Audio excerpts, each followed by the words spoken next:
हंस रूप से सनकादि को दिए हुए उपदेश का वर्णन।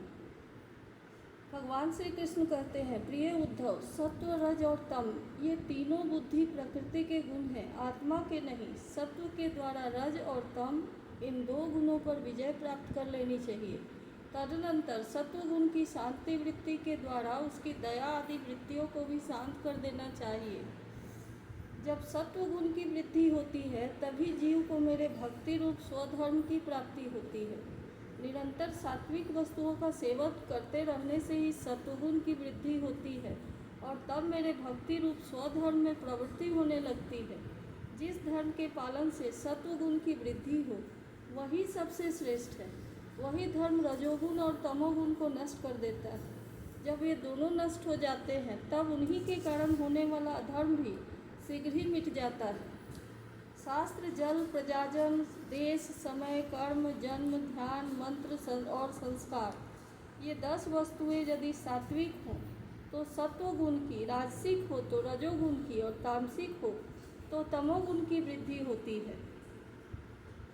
इनमें से शास्त्रज्ञ महात्मा जिनकी प्रशंसा करते हैं वे सात्विक हैं, जिनकी निंदा करते हैं वे तामसिक हैं और जिनकी उपेक्षा करते हैं वे वस्तुएं राजसिक हैं। तब तक अपने आत्मा का साक्षात्कार तथा स्थूल सूक्ष्म शरीर और उनके कारण तीनों गुणों की निवृत्ति न हो, जब तक मनुष्य को चाहिए कि सत्वगुण की वृद्धि के लिए सात्विक शास्त्र आदि का ही सेवन करे, क्योंकि उससे धर्म की वृद्धि होती है और धर्म की वृद्धि से अंतःकरण शुद्ध होकर आत्म तत्व का ज्ञान होता है। बांसों की रगड़ से आग पैदा होती है और उनके सारे बल को जलाकर शांत कर जाती है, वैसे ही यह शरीर गुणों के वैषम्य से उत्पन्न हुआ है। विचार द्वारा मंथन करने पर इससे ज्ञानाग्नि प्रज्वलित होती है और समस्त शरीरों एवं गुणों को भस्म करके स्वयं शांत हो जाती है। उद्धव जी ने पूछा, भगवान, प्रायः सभी मनुष्य इस बात को जानते हैं कि विषय विपत्तियों के घर है, फिर भी वे कुत्ते, गधे और बकरे के समान दुख सहन करके उन्हीं को भोगते रहते हैं। इसका क्या कारण है? श्री भगवान श्री कृष्ण ने कहा, प्रिय उद्धव, जीव जब अज्ञानवश अपने स्वरूप को भूलकर हृदय से सूक्ष्म स्थूलादि शरीरों में अहम बुद्धि कर लेता है, जो कि सर्वथा भ्रम ही है, तब उसका सत्व प्रधान मन घोर रजोगुण की ओर झुक जाता है, उससे व्याप्त हो जाता है। बस जहाँ मन में रजोगुण की प्रधानता हुई उसमें संकल्प विकल्पों का ताता बन जाता है। अब वह विषयों का चिंतन करने लगता है और अपनी दुर्बुद्धि के कारण काम के फंदे में फंस जाता है, जिससे फिर छुटकारा होना बहुत ही कठिन है। अब वह अज्ञानी कामवश अनेकों प्रकार के कर्म करने लगता है और इंद्रियों के वश होकर यह जानकर भी कि इन कर्मों का अंतिम फल दुखी है, उन्हीं को करता है। उस समय वह रजोगुण के तीव्र वेग से अत्यंत मोहित रहता है। यद्यपि विवेकी पुरुष का चित्त भी कभी कभी रजोगुण और तमोगुण के वेग से विक्षिप्त हो जाता है, तथापि उसकी विषयों में दोष दृष्टि बनी रहती है। इसलिए वह बड़ी सावधानी से अपने चित्त को एकाग्र करने की चेष्टा करता रहता है, जिससे उसकी विषयों में आसक्ति नहीं होती। साधक को चाहिए कि आसन और प्राणवायु पर विजय प्राप्त कर अपनी शक्ति और समय के अनुसार बड़ी सावधानी से धीरे धीरे मुझ में अपना मन लगावे और इस प्रकार अभ्यास करते समय अपनी असफलता देखकर तनिक भी उबे नहीं, बल्कि और भी उत्साह से उसी में जुड़ जाए। प्रिय उद्धव, मेरे शिष्य सनकादि परमर्षियों ने योग का यही स्वरूप बताया है कि साधक अपने मन को सब ओर से खींचकर विराट आदि में नहीं, साक्षात मुझ में ही पूर्ण रूप से लगा दे। उद्धव जी ने कहा, श्री कृष्ण, आपने जिस समय जिस रूप से सनकादि परमर्षियों को योग का उपदेश दिया था उस रूप को मैं जानना चाहता हूँ। भगवान श्री कृष्ण ने कहा, प्रिय उद्धव, सनकादि परमर्षि ब्रह्मा जी के मानस पुत्र हैं। उन्होंने एक बार अपने पिता से योग की सूक्ष्म अंतिम सीमा के संबंध में इस प्रकार प्रश्न किया था।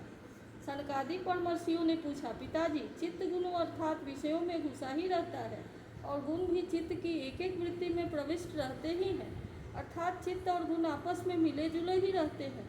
ऐसी स्थिति में जो पुरुष इस संसार सागर से पार होकर मुक्ति पद प्राप्त करना चाहता है वह इन दोनों को एक दूसरे से अलग कैसे कर सकता है?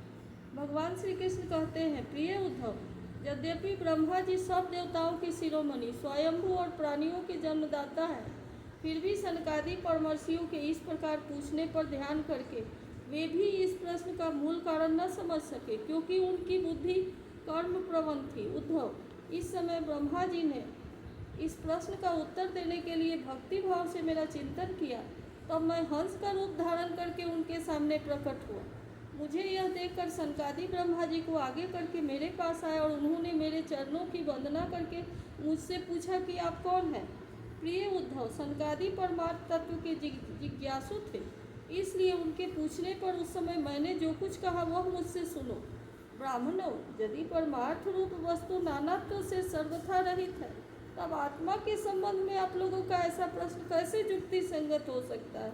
अथवा मैं यदि उत्तर देने के लिए बोलूं तो किस जाति, गुण, क्रिया और संबंध आदि का आश्रय लेकर उत्तर दूं?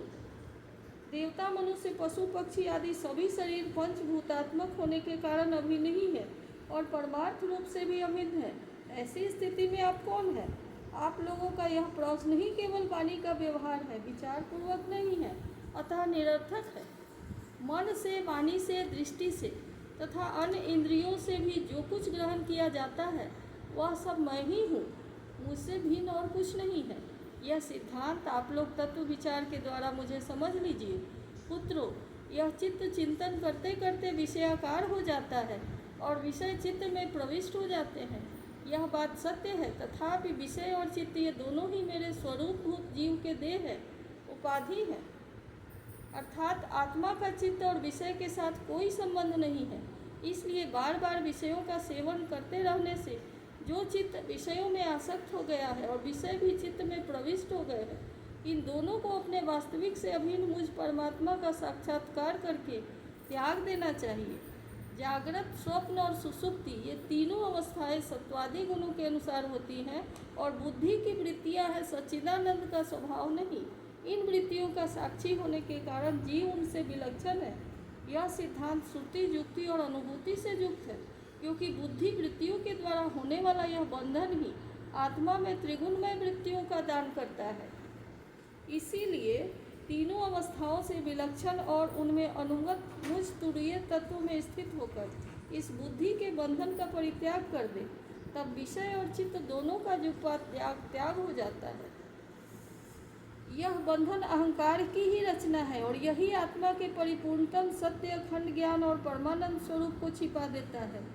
इस बात को जानकर विरक्त हो जाए और अपने तीन अवस्थाओं में अनुगत तुरीय स्वरूप में होकर संसार की चिंता को छोड़ दे। जब तक पुरुष की भिन्न भिन्न पदार्थों में सत्व बुद्धि, अहंग बुद्धि, सत्यवत्व बुद्धि, ममत्व बुद्धि, मम बुद्धि युक्तियों के द्वारा निवृत्त नहीं होती, तब तक वह अज्ञानी यद्यपि जागता है तथापि सोता हुआ सा ही रहता है।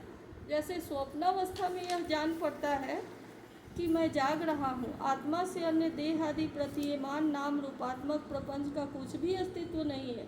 इसलिए इसके कारण होने वाले वर्ण, आश्रम भेद, स्वर्ग आदि भेद और उनके कारणभूत कर्म ये सब के सब ही आत्मा के लिए वैसे ही मिथ्या है जैसे स्वप्नदर्शी पुरुष के द्वारा देखे हुए सब के सब पदार्थ।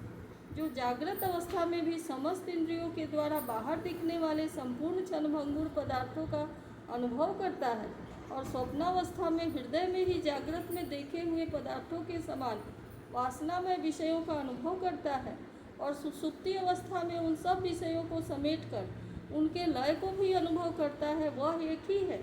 जागृत अवस्था के इंद्रिय, स्वप्नावस्था के मन और सुषुप्ति की संस्कारवती बुद्धि का भी यही स्वामी है, क्योंकि यह त्रिगुणमय तीनों अवस्थाओं का साक्षी है। जिस मैंने स्वप्न देखा, मैं जो सोया वही मैं जाग रहा हूँ। इस स्मृति के बल पर ही एक आत्मा का समस्त अवस्थाओं में होना सिद्ध हो जाता है। ऐसा विचार कर मन की ये तीनों अवस्थाएं गुणों के द्वारा मेरी माया से मेरे अंश स्वरूप जीव में कल्पित की गई हैं और आत्मा में यह नितांत असत्य है। ऐसा निश्चय करके तुम लोग अनुमान सत्पुरुषों के द्वारा दिए गए उपनिषदों के श्रवण और तीक्ष्ण ज्ञान खड्ग के द्वारा सकल संशयों के आधार अहंकार का छेदन करके हृदय में स्थित मुझ परमात्मा का भजन करो। यह जगत मन का विलास है, दिखने पर भी नष्ट प्राय है। अलाद चक्र लुकारियों की बनेठी के समान अत्यंत चंचल है और भ्रम मात्र है, ऐसा समझे। ज्ञाता और श्रेय के भेद से रहित एक ज्ञान रूप आत्मा ही अनेक सा प्रतीक होता है। यह स्थूल इंद्रिय से शरीर, इंद्रिय और अंतःकरण रूप 3 प्रकार का विकल्प गुणों के परिणाम की रचना करता है और स्वप्न के समान माया का खेल है, अज्ञान से कल्पित है। इसलिए उस देहादि रूप दृश्य से दृष्टि हटाकर तृष्णा रहित इंद्रियों के व्यापार से हीन और निरीह होकर आत्मानंद के अनुभव में मग्न हो जाए। यद्यपि कभी कभी आहार आदि के समय यह देहादि प्रपंच देखने में आता है, तथापि यह पहले ही आत्मवस्तु से अतिरिक्त और मिथ्या समझकर छोड़ा जा चुका है। इसलिए वह पुनः भ्रांति मूलक मोह उत्पन्न करने में समर्थ नहीं हो जाता। देहपात पर्यंत केवल संस्कार मात्र उसकी प्रतीति होती है। जैसे मदिरा पीकर उन्मत्त पुरुष यह नहीं देखता कि मेरे द्वारा पहना हुआ वस्त्र शरीर पर है या गिर गया, वैसे ही सिद्ध पुरुष जिस शरीर से उसने अपने स्वरूप का साक्षात्कार किया है वह प्रारब्धवश खड़ा है, बैठा है या दैवश कहीं गया है या आया है, नश्वर शरीर संबंधी इन बातों पर दृष्टि नहीं डालता। प्राण और इंद्रियों के साथ यह शरीर भी प्रारब्ध के अधीन है। इसलिए अपने आरंभक बनाने वाले कर्म जब तक है तब तक उनकी प्रतीक्षा करता ही रहता है, परंतु आत्म वस्तु का साक्षात करने वाला तथा समाधि पर्यंत योग में आरूढ़ पुरुष स्त्री पुरुष धन आदि प्रपंच के सहित उस शरीर को फिर कभी स्वीकार नहीं करता, अपना नहीं मानता। जैसे जगा हुआ पुरुष स्वप्नावस्था के शरीर आदि को। सनकादि ऋषियों, मैंने तुमसे जो कुछ कहा है वह सांख्य और योग दोनों का गोपनीय रहस्य है। मैं स्वयं भगवान हूँ, तुम लोगों के तत्वज्ञान का उपदेश करने के लिए यहाँ आया हूँ, ऐसा समझो। विप्रवरों, मैं योग, सांख्य, सत्य, ऋत, मधुर भाषण, तेज, श्री, कीर्ति और दम, इंद्रिय निग्रह, इन सब का परम गति, परम अनुष्ठान हूँ। मैं समस्त गुणों से रहित हूँ और किसी की अपेक्षा नहीं रखता। फिर भी साम्य, असंगता आदि सभी गुण मेरा ही सेवन करते हैं, मुझ में ही प्रतिष्ठित है, क्योंकि मैं सबका हितैषी, सुहृद, प्रियतम और आत्मा हूँ। सच पूछो तो उन्हें गुण कहना भी ठीक ही है, क्योंकि वे सत्वादि गुणों के परिणाम नहीं, नित्य है। प्रिय उद्धव, इस प्रकार मैंने सनकादि मुनियों के संशय मिटा दिए। उन्होंने परम भक्ति से मेरी पूजा की और स्तुतियों द्वारा मेरी महिमा का गान किया। जब उन परमर्षियों ने भली भांति मेरी पूजा और स्तुति कर ली, तब मैं ब्रह्मा जी के सामने ही अदृश्य होकर अपने धाम में लौट आया।